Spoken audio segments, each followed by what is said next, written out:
सतगुरुदेव की जय। बंदी छोड़ कबीर परमेश्वर जी की जय। बंदी छोड़ गरीबदास जी महाराज जी की जय। स्वामी राम देवानंद जी गुरु महाराज जी की जय हो।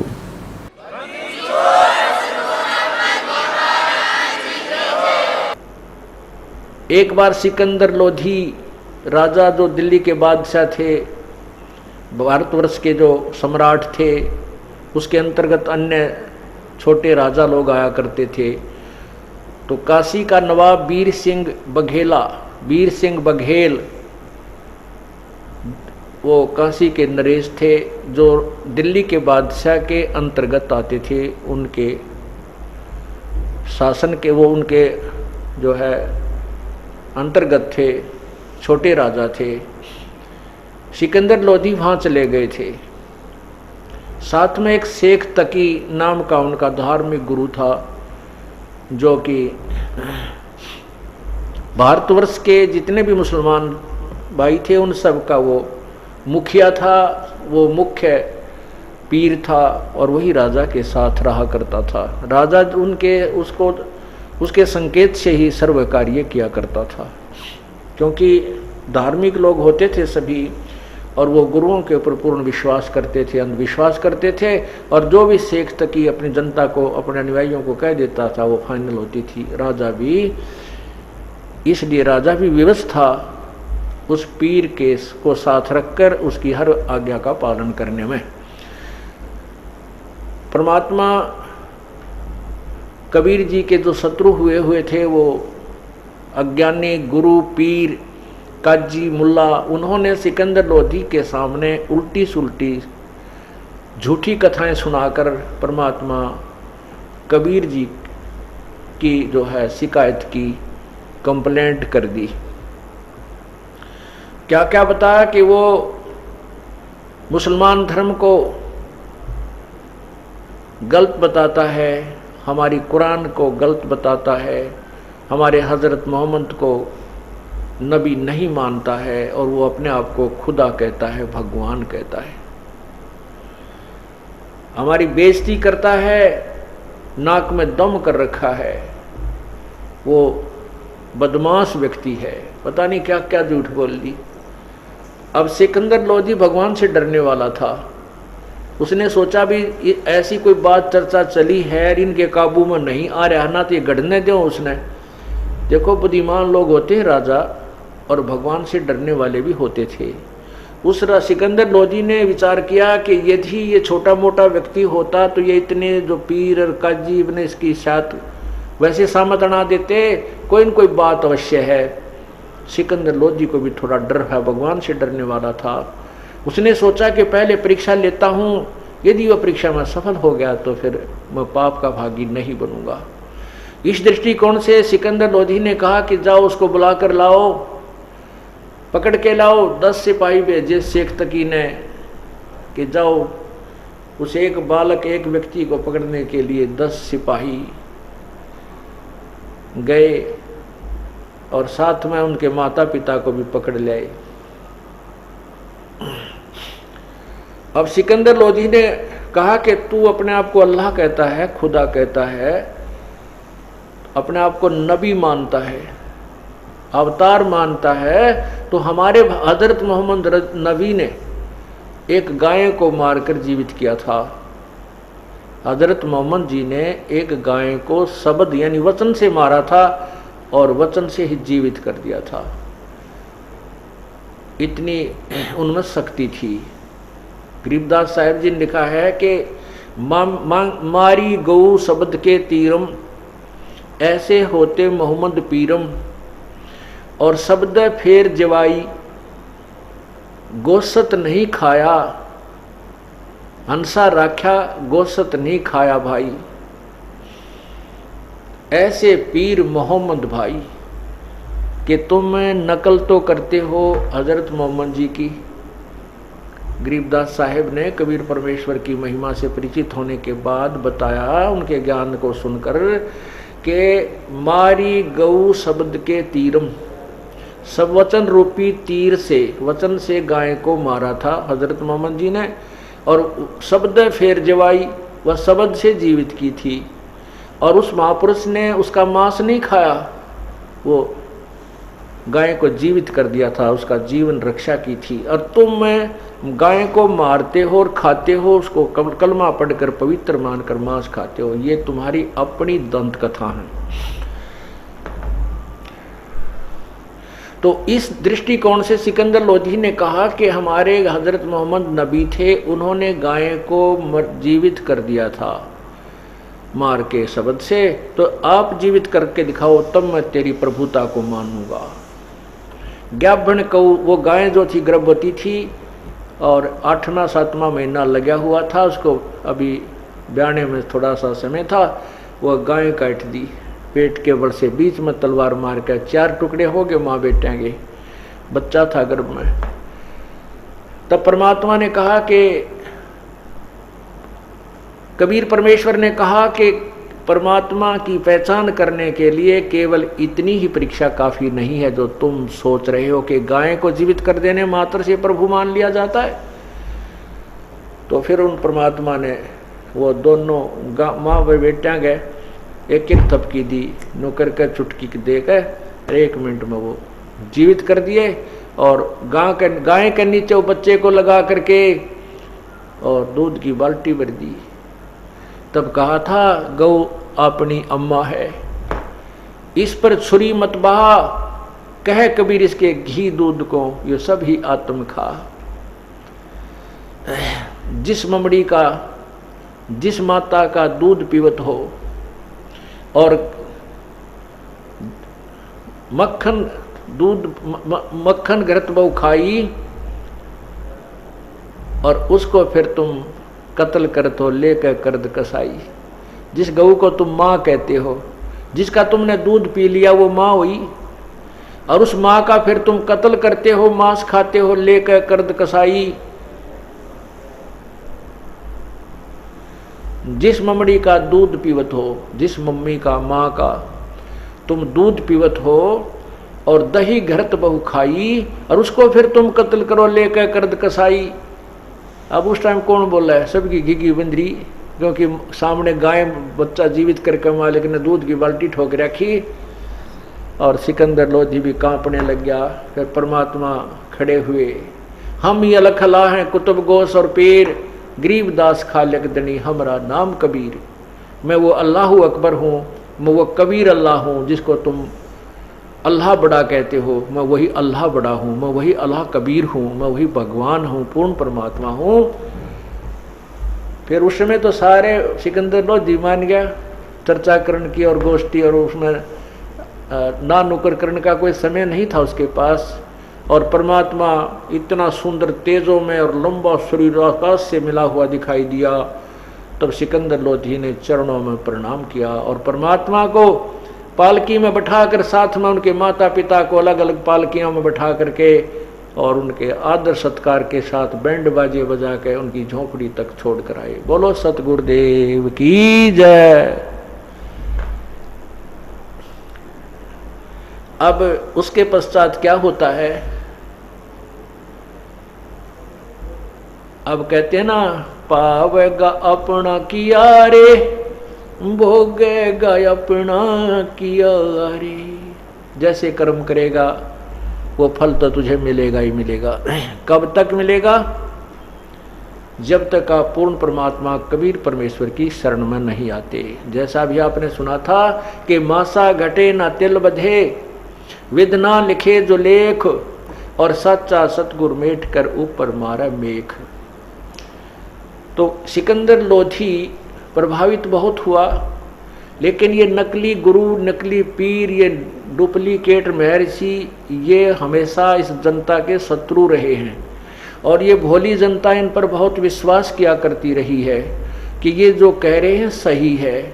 जब वहाँ परमात्मा ने सबके समक्ष गाय को जीवित कर दिया, बच्चे को भी जीवित कर दिया, दूध की बाल्टी भर दी और दूध पिया गट गट, औरों को भी पिलाया, तो उसको सिकंदर लोधी भी प्रभावित हुआ। लेकिन वो नकली पीर जो शेख तकी था उसका शत्रु था, वो पीर नहीं था, गुरु नहीं था, वो गुरु के रूप में एक शत्रु था। जैसे ईसा मसीह जी ने यही शब्द उच्चारण किए थे कि जिनको तुम अपने निकटतम, जिनको तुम अपने गुरु मानते हो, ये तुम्हारे सामने तुम्हें बहुत अच्छे नजर आते हैं, बहुत प्यारे लगते हैं, ये भेड़ की रूप, भेड़ की शक्ल में ये भेड़िए हैं जो तुम्हारे जीवन को खा रहे हैं। इन्हीं बातों से दुखी होते होकर के उन गुरु लोगों ने, उसमें अशिक्षित समाज था और भ्रमित कर दिया और उस पुण्यात्मा को क्रश करवा डाला। आज वही स्थिति इस दास के साथ चल रही है, लेकिन अब समाज शिक्षित है और हिंदुस्तान स्वतंत्र है। इन लोगों की वो दाल नहीं चल पाई और नहीं गल पाई और ना ही गलेगी। अगर आज से 50-100 साल पहले शुरू होती है ये मार्ग, तो इस दास का अब तो पहले पता नहीं टुकड़े कहाँ मिलते, राख बन जाती। परमात्मा ने ऐसे समय में शुरू करना था, सुनियोजित था प्रभु का कि ये समय आ गया है, समाज शिक्षित है, ज्ञान और शास्त्र हमारे साथ हैं, इसलिए इन भ्रमित करने वालों का दाव नहीं लग पाया। हालांकि इन्होंने तो अपने तरफ से पूरा काम कर दिया था कि ऐसा काम कर दो, झूठा केस बनवा दिया, जबकि हमारे आश्रम पे आक्रमण हुआ क्रोथा में, उनको तो इनाम दे दिया। ये देखो यहाँ के काल के इस कलयुग के न्यायकारी राजा जो आक्रमण करने आए, कानून हाथ में लिया, उनको तो इनाम दे दिया, उन पे कोई केस नहीं करने को तैयार, और निर्दोष जो अपने आश्रम में बैठे थे चुपचाप उनके ऊपर आक्रमण किया। और ना जाने किन कारणों से उन्हें अपने आप उनको गोलियों से, पुलिस की गोलियों से घायल हुए हैं। और अब स्पष्ट हो गया है उस CPCFSL रिपोर्ट से, मधुबन की लैब ने स्पष्ट कर दिया कि आश्रम की गोलियों से वो व्यक्ति नहीं मरा, और उसके मरने की दूरी, गोली चलने की उनकी दूरी 20 फुट की है ज़्यादा से ज़्यादा, जबकि आश्रम से जहाँ वो पुलिस ने जो केस बनाया है उसमें जहाँ लड़के की मृत्यु स्थिति दिखा रखी है, उस आश्रम से 140 फुट की दूरी पर है। और भी बहुत से कारण हैं। इस दास के बंदूक लगा रखी थी, जो हमारा सेवक वहाँ पर था भी नहीं, मधुबन अपनी कोई ट्रेनिंग पे गया हुआ था, वो बंदूक प्रयोग ही नहीं की किसी ने, वो चली ही नहीं थी, वो मेरा लगा दी झूठी कि बंदूक लिए बांधे खड़ा था बंदूक। ऐसे नकली ड्रामे बनाए इन लोगों ने। रिपोर्ट में आया कि वो बंदूक से गोली कभी चली नहीं। हम टेक्निकल रूप से बता नहीं सकते कब चली, अर्थात इस कांड के दौरान यह बंदूक चली ही नहीं है। परमात्मा ने चारों तरफ से उनको फिट्टे मुंह कर दिया। कहते सांच को आंच नहीं होती। तो उस समय उन गुरुओं की बहुत चला करती थी, भोली भाली जनता थी। उन पाप आत्माओं को ये अच्छे मनुष्य, अच्छे व्यक्ति मानते थे। राजा लोग भी उनको अच्छे मानते थे। अब हमारे ऊपर झूठा केस बनाकर इन्होंने जेल में भी डाल दिया, सारे काम कर दिए। लेकिन अब हमारा जो का तो वो जितने भी बच्चे थे वो ऐसे तोते की तरह पढ़ा रखे थे, तत्व ज्ञान से परिचित थे। आज और बढ़कर आ रहे हैं, हजारों की संख्या में और नाम ले लिया और ज्यादा जुड़ गए। इसलिए अब ये मार खाने वाला समय नहीं है, पहले ऐसा हुआ करता था, हो जाता था। अब उन लोगों ने क्या कहा, उस शेख तकी ने सिकंदर लोधी से कहा कि ये जादूगर है, जादूगर, इसने ये जंतर मंतर जानता है और गाय को जीवित कर दिया। ये कोई अल्लाह, ये कोई नबी नहीं माना जा सकता। और देखो अब राजा भी बोले बाड़े होया करते, मान गए भाई ठीक है, 20-30 और गवाह बना लिए उसने। अगियोता जी ऐसे जंतर मंतर ऐसे होते रहते हैं, ये तो ऐसा था वैसे कर दिया, ये कुछ नहीं है, पाखंडी है, डोंगी है, ये तो जादूगर भी दिखा देते हैं, ऐसे अपना शरीर को काट कर भिन्न भिन्न करके फिर जोड़ देते हैं। अब राजा ने सोचा भाई ऐसा भी होगा, चलो ठीक है जो भी है। कुछ दिनों के बाद,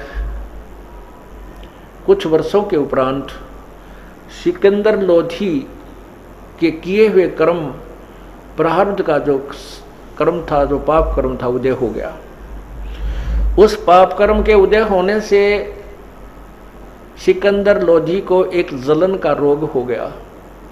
वो जलन का रोग कैसा होता है कि जैसे किसी का अग्नि पर हाथ पैर रखा जाए और उसमें जितनी भयंकर पीड़ा होती है, ऐसा पूरे शरीर में दर्द पीड़ा होती है, लेकिन कहीं से जला हुआ नजर नहीं आता, पीड़ा उतनी ही होती रहती है।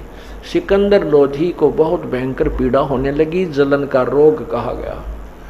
अब उसके जंतर, उसके ट्रीटमेंट के लिए वैद्य बुलाए, एक से एक उत्तम वैद्य, जहां भी राजा को किसी ने बताया उसी को बुलाया, मुंह मांगा इनाम दिया, साथ में पैसे भी उसको जो मांगता था वो दिए, लेकिन सभी असफल रहे।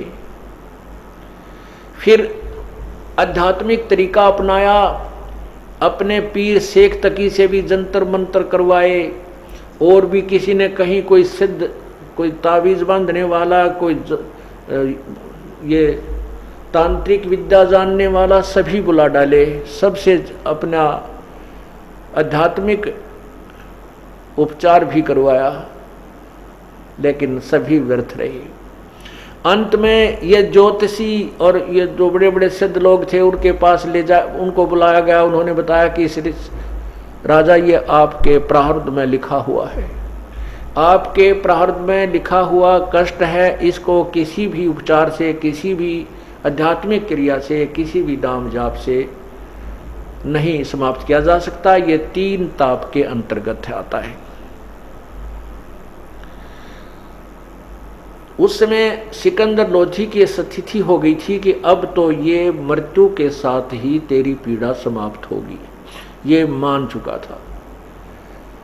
एक दिन परमात्मा की प्रेरणा हुई, किसी व्यक्ति ने जाकर के एक राज दरबारी को बताया, एक अधिकारी को ये बात बताई कि ऐसे ऐसे बनारस के अंदर एक बहुत बड़े महात्मा है, उनका कबीर नाम है, और वो ऐसे महान आत्मा हैं कि वो जो चाहें सो कर सकते हैं। उनकी कृपा हो जाए तो इस आपके राजा की पीड़ा को वो पल में समाप्त कर सकते हैं। अब उस अधिकारी ने राजा के सामने कहा, राजा ने कहा भी जो भी है, जैसा भी है, अब ये ट्रीटमेंट करवाना है। तो उनका ये फैसला, उसमें राजा का कुछ बनारस में जाने का, काशी जाने का भी प्रोग्राम बना हुआ था। तो राजा ने कहा कि बहुत अच्छा हो गया है, हम उधर जा ही रहे हैं और वहाँ भी उस संत से भी हम ये अपना ट्रीटमेंट करवा लेंगे, जो भी जैसा आध्यात्मिक है, जैसा भी कोई वैद्य है। तो राजा वहाँ से चल दिया। वीर सिंह बघेल, वहाँ के जो नरेश थे, काशी नरेश को संदेशा भिजवा दिया गया कि राजा आ रहे हैं, सम्राट आ रहे हैं दिल्ली के। जैसे आजकल मंत्रीगण, मुख्यमंत्री जी आते हैं किसी शहर में, तो वहाँ का रेस्ट हाउस बुक करा दिया जाता है। रेस्ट हाउस, राज दरबार, राजभवन बोलते हैं इसको। तो उस राजभवन रेस्ट हाउस में वीर सिंह बघेल राजा ने पूरी व्यवस्था सम्राट के लिए कर दी, ठहरने की, खाने पीने की व्यवस्था बनवा दी। अब जो ही वो सिकंदर लोधी वहाँ पहुँचा, वीर सिंह बघेल ने खाने के लिए बहुत सुंदर सुंदर आइटम, काजू, किशमिश, सेब, संतरे, केले, दूध के गिलास सब जगह मेज के ऊपर जो ना सजा दिए, और कहा, राजन जलपान कीजिए, आप यात्रा से चलकर आए हो, थक गए होगे।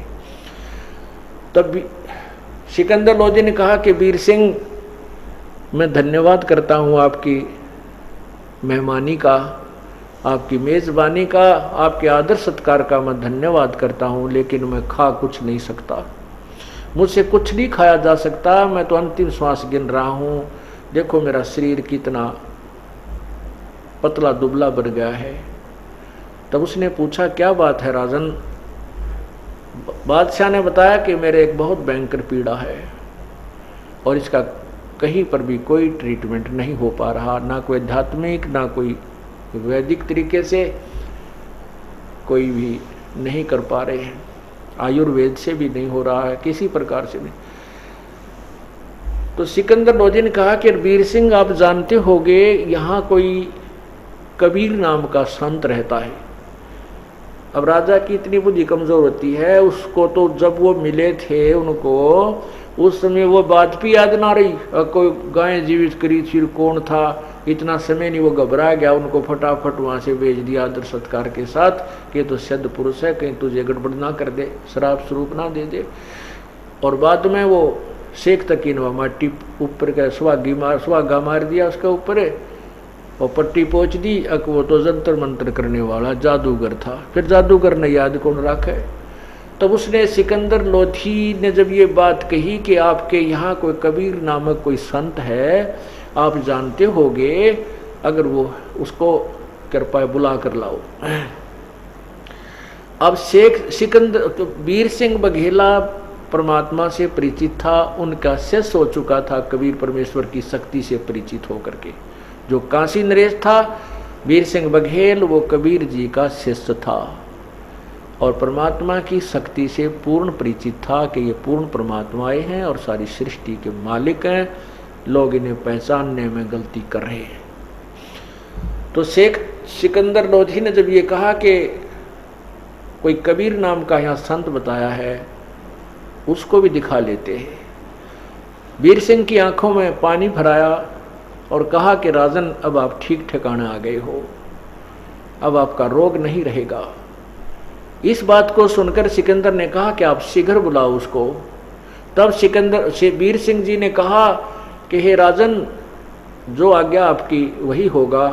एक अर्ज है दास की कि कहते हैं संत को बाई ऑर्डर नहीं बुलाना चाहिए, सब इच्छा से वो आ जाए वो दूसरी बात है। ऐसे परम संत से जिससे हमने वो उम्मीद है कि जो कहीं पर भी कोई उसका उपचार नहीं है, कहीं भी उसका समाधान नहीं है, जिससे हम ये इलाज करवाने की चेष्टा कर रहे हैं, और उसको हम बाई ऑर्डर नहीं बुलाना चाहिए, ऐसा लिखा है सदग्रंथों में।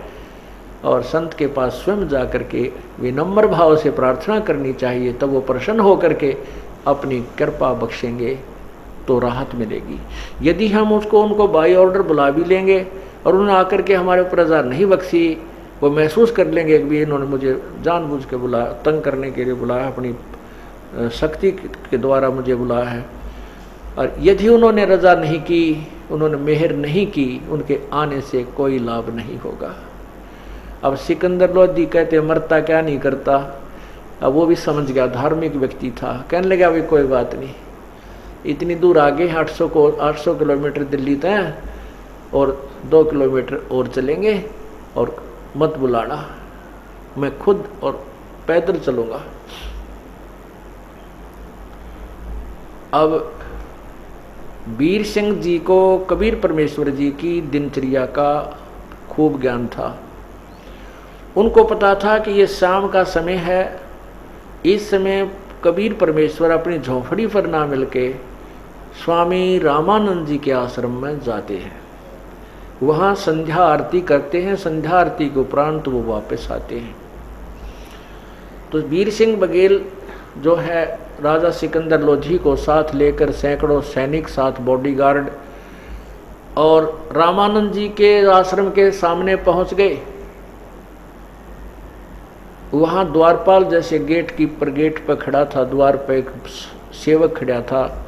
उस सेवक से वीर सिंह बघेल ने कहा, क्योंकि वीर सिंह बघेल रामानंद जी के नखरों से परिचित था, वो नखरे करता था कि मुसलमानों के विषय में ऊट पटांग बातें भी करता था और मुसलमानों को एक हेय जानता था स्वामी रामानंद जी।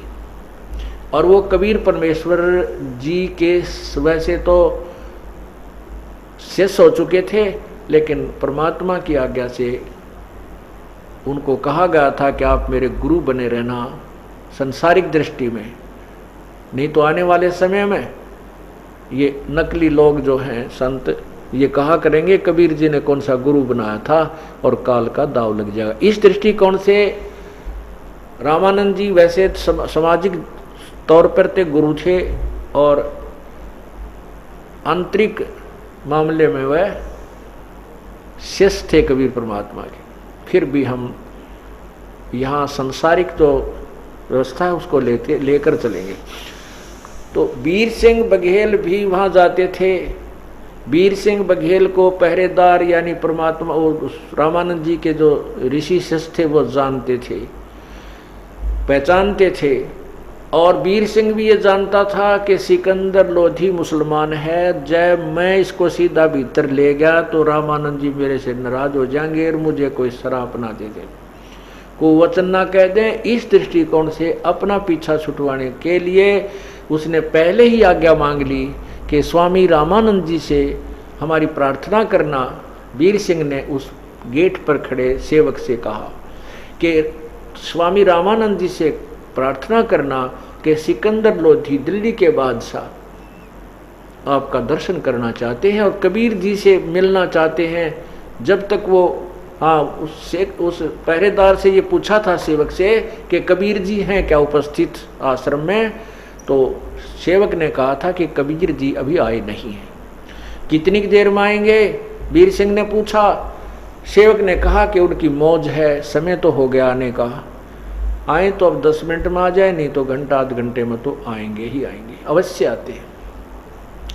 तब वीर सिंह ने कहा था कि आप रामानंद जी से एक आज्ञा लेना कि दिल्ली के बादशाह सिकंदर लोधी, ये मुसलमान सम्राट हैं, ये आए हुए हैं और इस कबीर जी से मिलना चाहते हैं, तब तक आपके आश्रम में आपके दर्शन और यहाँ विश्राम करना चाहते हैं।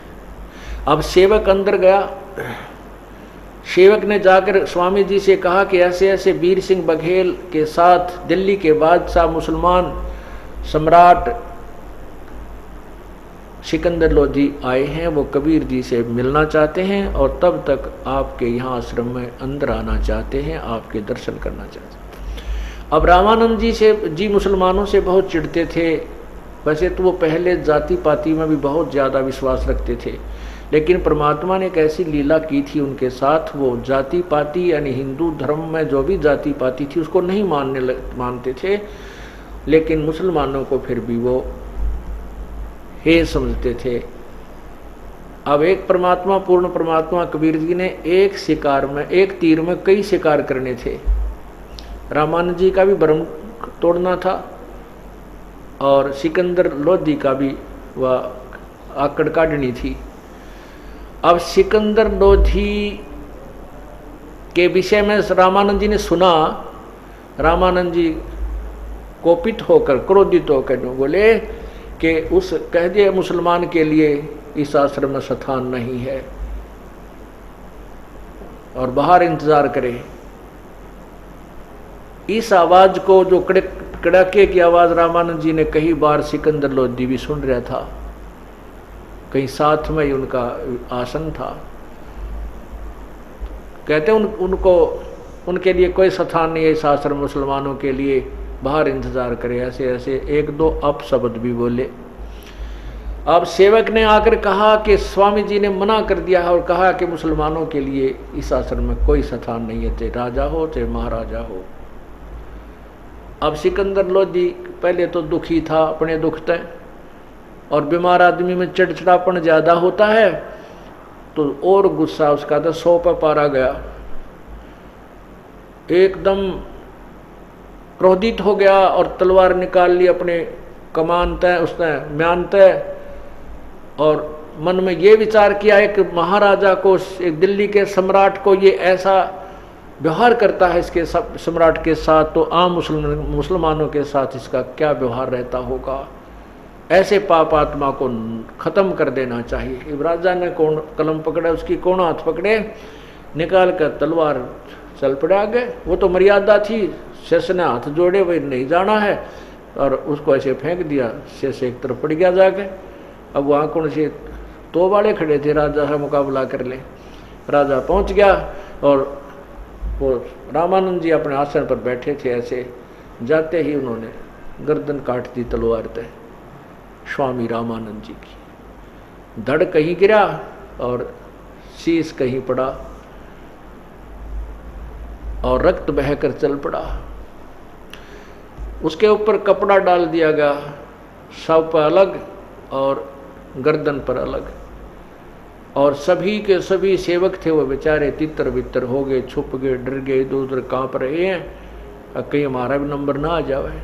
अब सिकंदर लोधी ने जब ये पाप कर लिया, फिर आंख खुल गई अब वो धार्मिकता जो उसके अंदर थी वह बाहर उभरी और मन में विचार उठने लगे कि संत के मारने का बहुत पाप होता है। आया था पाप नष्ट करवाने के लिए, पाप और भयंकर कमाल करा जो ना इकट्ठा कर लिया। अब अपने आप बड़बड़ाता हुआ कहने लगा, चल वीर सिंह, मैं बहुत दुर्भागी प्राणी हूँ, आया था आशीर्वाद लेने के लिए, कष्ट निवारण करवाने के लिए। अब मैंने कबीर जी के गुरुजी का मर्डर कर दिया, अब वो मुझे साप देगा, आशीर्वाद नहीं देगा। भाई निकल चल यहाँ से, मेरे भाग्य में नहीं है यहाँ कोई सुख प्राप्त करना, मुझे तो ऐसे भुगत कर ही मरना होगा। देख वीर सिंह, मैं चाहता हूँ पुण्य करने, मेरे से होते हैं पाप, ऐसे ऐसे दुर्भाग्य है मुझ पापी का। अब विचार तो अच्छे आने लगे लेकिन वो काम तो बिगाड़ लिया उसने। अब क्या होता, जो ही वो आश्रम से बाहर निकले, वो परम पिता परमात्मा, वो जुलाहा दिन में अपना काम कर, शाम ने फिर आरती में हाजिरी लगाने जाता था अपने गुरुदेव की, वो आ रहे हैं। अब वीर सिंह जी ने दूर से ही देखते ही कि वो आ गए हैं गुरुदेव। अब राजा की पोशाक में था, सिर पे मुकुट था और जूते उतार रखे थे क्योंकि आश्रम में प्रवेश किया था। उस मुकुट समेत आव देखा ना ताव देखा, जमीन के ऊपर लेट कर वीरदेव सिंह बघेल ने प्रणाम किया, दंडोत प्रणाम किया कबीर परमेश्वर को। अब उधर से राजा भी बहुत डरा हुआ था, बहुत घबराया हुआ था कि मैंने ऐसा पाप कर दिया और ये बड़े सिद्ध पुरुष बताए जाते हैं कबीर जी, और यदि मैं प्रणाम नहीं करूँगा तो मैं और पहले अपराध कर बैठा हूँ, प्रणाम करने से ही तेरे पे रहम करेंगे। तो दंडवत प्रणाम सास उस सम्राट ने भी किया।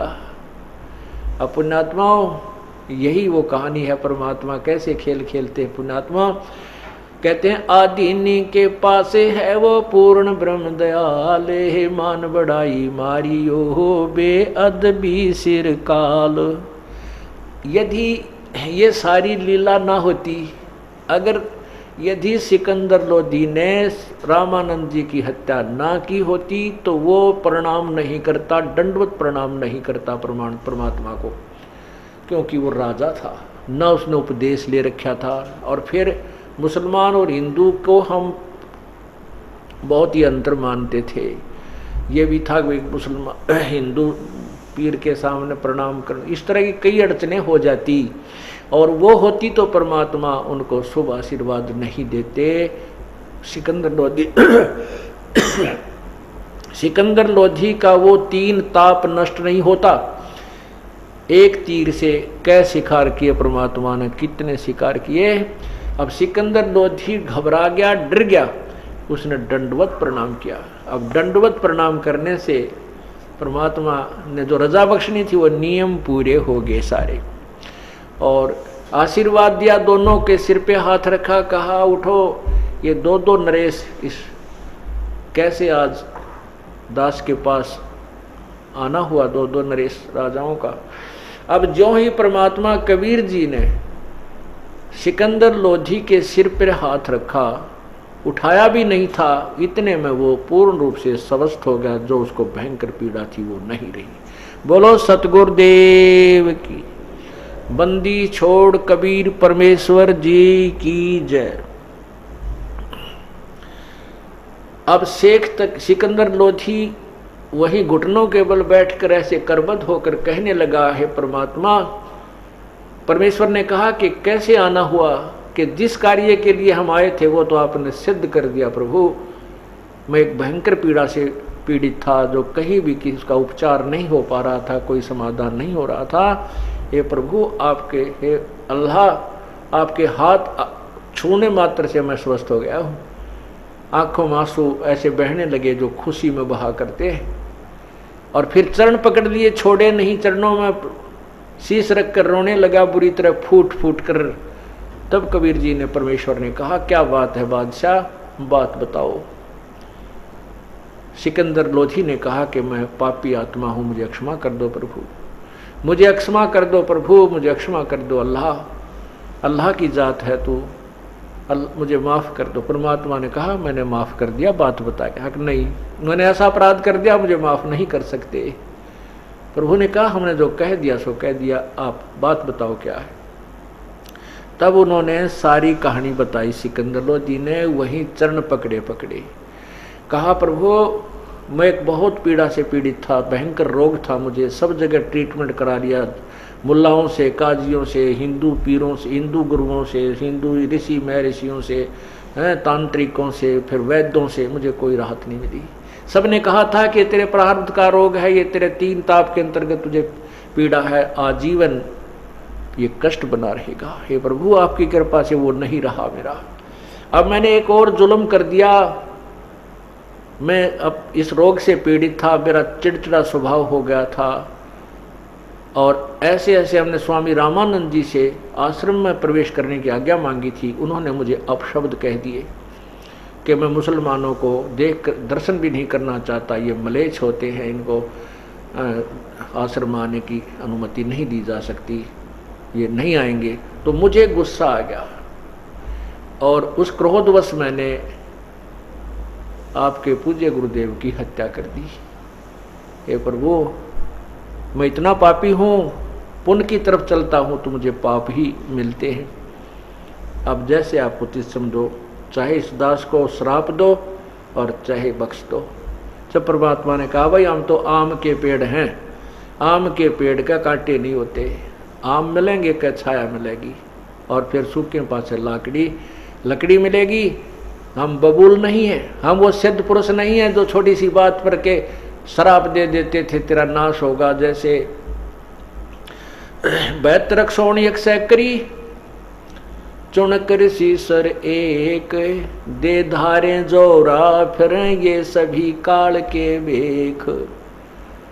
चुनक ऋषि जी ने 72 सोनी सेना वानधाता चक्रवर्ती राजा की अपनी सिद्धि शक्ति से नष्ट कर दी, समाप्त कर दी थी। परमात्मा बोले वह किक्कर के पेड़ थे, उन्होंने बबूल तैयार कर रखी थी, और हम आम के पेड़ हैं, हमारे यहाँ श्राप नहीं है, केवल आशीर्वाद होता है। हाँ, जो जैसे जन्म करेगा उसको फल आप पे मिलेगा, हम नहीं देंगे। तो कहा कि कोई बात नहीं, कोई किसी को नहीं मारता, आप उसकी हत्या आप ही के द्वारा लिखी हुई थी, वो इसलिए रामानंद जी मारे गए हैं। उनकी आयु शेष नहीं थी, आपके द्वारा ही वो मारा जाना था, ऐसा प्रारब्ध था, और आपका दोष नहीं है। ये कोई तेरा और उसका पिछला हिसाब किताब था। और कहा कोई बात नहीं, एक काम कर, आप ऐसे मत जाना, उनका अंतिम संस्कार करवा के जाना, नहीं तो दुनिया तुम्हें थूकेगी। तब सिकंदर लोधी खड़ा हुआ, कबीर जी आगे आगे चल पड़े, परमेश्वर दोनों नरेश पीछे पीछे चलते हैं, और सिकंदर लोधी वीर सिंह की तरफ देखकर कहता है, बोला कि वीर सिंह ये तो सचमुच अल्लाह है, देखो मैंने इनके गुरुदेव की हत्या कर दी, इनके मन में भी नो को नहीं, मेरे प्रति जरा सा भी कोई कोप नहीं किया, ये तो सचमुच भाई महान संत हैं, परम शक्ति हैं। अब वीर सिंह कहता है, राजा ये तो एक ट्रेलर दिखाया आपको, कहने लगा मैं सुखी कर दिया, अरे मेरी ऐसी भयंकर बीमारी थी, कहीं आराम नहीं हो रहा था, और इनकी कृपा से हाथ लाते मैं स्वस्थ हो गया, भाई गदगद हो गया, ओहो मैं तो बहुत दुखी था। तब वीर सिंह कहता है ये तो ट्रेलर है अभी इस परमात्मा की शक्ति का, अभी फिल्म देखना आगे आगे चल क्या होती है, इस जोड़ इस माँ भगवान से आपको क्या क्या देखने और सुनने को मिलेगा। अब वीर सिंह और वो दोनों राजा ऐसे बोलते हुए जा रहे थे, और वहाँ से जब कबीर जी अंदर प्रवेश करते हैं रामानंद जी के आश्रम में, वहाँ के शिष्य भाग्य आए, कहने लगे कबीर जी सिकंदर लोधी ने अपने गुरु जी को मार दिया, मुसलमान ने मार दिया। अब परमात्मा को पता था ये आग लगाओगे, हिंदू और मुसलमान का भी एक और कुकर्म करवाओगे, लड़ाई करवाएंगे। तो परमात्मा ने कहा, अरे कौन किसने मारा भाई, अपने गुरुदेव का संस्कार ऐसा ही था, और ये तो इनके द्वारा ही मारा जाना था। और फिर न कहने लगे, अरे बोले आदमियों तुम क्या ज्ञान सुनते हो, संत कभी मरता है क्या, ये शरीर तो माटी में मिल जाता है, संत थोड़ा ही मरता है। तो ऐसे ऐसे ज्ञान दे करके सभी मायूस बहुत घने हो रहे थे। फिर क्या सब जब देखा परमात्मा ने धड़ एक तरफ पड़ा है, शीश कहीं पड़ा है, जब जाकर के दंडवत प्रणाम किया कबीर परमेश्वर ने स्वामी रामानंद जी के चरणों की तरफ और खड़ा होकर के हाथ लगाया, कहा गुरुदेव जागियो गुरुदेव, संध्या आरती का समय हो गया है। अब ऐसा ही कहा था, उसी समय वो शीश वहां से चला और रामानंद जी की धड़ के ऊपर लगा और रामानंद जी जीवित हो गए, बैठ गए। बोलो सतगुरुदेव की जय। अब रामानंद जी ने सामने वही सिकंदर लोधी मुसलमान खड़ा दिखाई दिया, लाल आंख फेर कर ली, ऐसे ही गर्म फेर होता नजर आया। फिर देखा सामने के रक्त की और दूध की दो धाराएं उनके शरीर से निकल रही थी, एक लहू की और एक धारा दूध की चल रही थी, जहां उनका वो कत्ल हुआ था। तब सिकंदर लोधी से नजर हटा के कबीर जी के ऊपर दृष्टि रामानंद जी की गई। रामानंद जी को पता चल गया कि तेरा कत्ल कर दिया गया था और तू कबीर जी ने जीवित किया है। तब कबीर परमेश्वर से पूछा कि हे भगवान, एक कृपा करो मुझे बताने कि मेरे शरीर से दूध और आधे से खून क्यों निकला, ये रक्त क्यों निकला? सारा दूध ही होना चाहिए था या सारा खून ही होना चाहिए था? तब परमात्मा ने कहा, स्वामी जी आप जानी जान हो, अंतर्यामी हो, मुझसे क्या पूछ रहे हो, आप सब जानते हो। जैसे गुरुदेव के सामने हमने बोला जाता है, वचन करने होते हैं, इस दृष्टिकोण से प्रभु ने कहा। फिर बताया कि आप पहले अन्य जाति वालों को, हिंदुओं को भी हे दृष्टि से देखा करते थे, उनका आदर नहीं करते थे, आप उनको भिन्न समझते थे। और आज आप अभी तक आप इतना तो हो गया कि आप हिंदुओं को तो एक मानने लगे, लेकिन मुसलमान को आप आज भी भिन्न समझते हो प्रभु। अभी आप मोक्ष के काबिल नहीं हुए थे, इसलिए आप में अभी मलिनता शेष है, इसलिए आपका पूर्ण रूप से खून दूध नहीं बना, आप पवित्र नहीं हुए। हिंदू और मुसलमान एक पिता की संतान हैं, भिन्न भिन्न नहीं है। रामानंद जी एकदम शर्मिंदा बहुत हुए, चरणों बहुत ही, और उस सिकंदर लोधी को खड़ा होकर के और सीने से लगा लिया, कहा बेटा मेरे से भूल हो गई, मैं सचमुच मंदबुद्धि का व्यक्ति हूँ, मैं अभी भी हिंदू और मुसलमान को दो मानता था। और उसी समय कबीर परमेश्वर के भी चरणों को छुआ। प्रभु ने कहा कि नहीं, आप मेरे गुरु हो, ऐसा ना करो। तब उसके बाद रामानंद जी ने कहा कि आज के बाद हिंदू और मुसलमान मेरे अपने ही बच्चे होंगे, मेरे अपने भाई बहन हैं, मैं कभी नफरत नहीं करूंगा। बोलो सतगुरुदेव की। इस प्रकार उस परम पिता ने एक ही तीर से कई शिकार किए। तब सिकंदर लोधी ने कहा, विचार सोचा अपने मन में कि क्यों ना ऐसे महापुरुष को मैं दिल्ली ले चलूं और वहाँ के लोग इनके विचारों को, इनकी शक्ति को सुनकर ये आपस का झगड़ा मिट जाएगा, हिंदू और मुसलमान का ये खाई खत्म हो जाएगी, ये दीवार ढह जाएगी ऐसे महापुरुष के ऐसे विचार सुनकर। इस दृष्टिकोण से परमात्मा से प्रार्थना दिल्ली चलने के लिए की। बोलो सतगुरुदेव की जय।